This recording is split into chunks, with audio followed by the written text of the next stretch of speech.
lot of prominent families in the Panhandle may have had farms and ranches out in the Panhandle, but they had an apartment in the Herring Hotel. An Italian fountain in the Texas Panhandle, a remnant of a larger life that remains a memory, but contrasted with the reality today. Today, the owner of the Herring Hotel, Robert Goodrich, is trying to convey the glory that was to this group of Tascosa High School students. This is what the Herring looked like back in the early 1940s.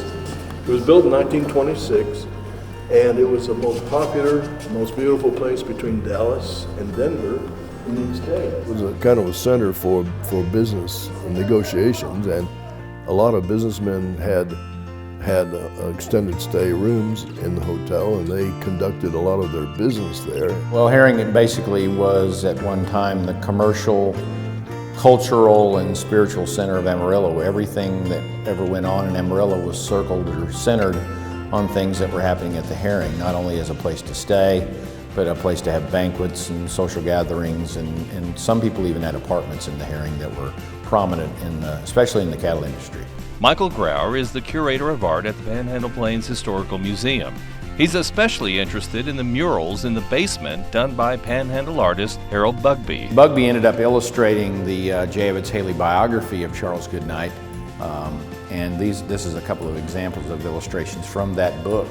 And so he became intimately involved with Goodnight's own personal bison herd, and these are all sketches that were made from that herd. And when Bugbee painted these murals, he'd been drafted for World War II service at 42 years old, and he attempted to finish those before he was shipped off. On the second floor is a room dedicated to brands in our area, but it was in the basement, in the old Tascosa room where business was conducted. Every business deal, every banking deal was made in the Tascosa room because it was the place to go and to meet over a steak, some whiskey, and cigarettes. The Herring was built by a local businessman, a banker, and oil man and cattleman by the name of C.T. Herring.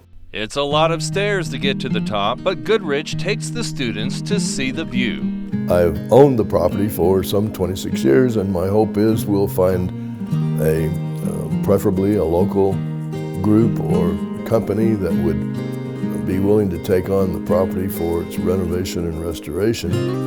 I anticipate that it will become a boutique hotel with some apartments on top. Celebrating the Panhandle Spirit, Larry Lemmons, ABC7 News.